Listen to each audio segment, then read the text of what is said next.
శ్రీమాత్రే నమః. నా సౌందర్యలహరి ప్రపంచానికి స్వాగతం అండి.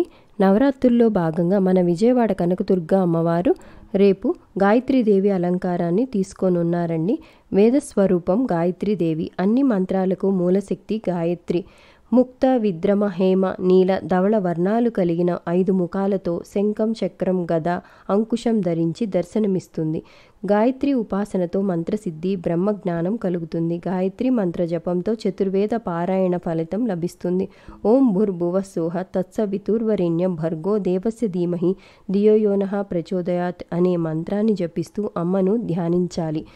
అమ్మవారికి పఠించవలసిన స్తోత్రాలు: గాయత్రి అష్టోత్తరం, గాయత్రీదేవి మంత్రం పఠించగలరు.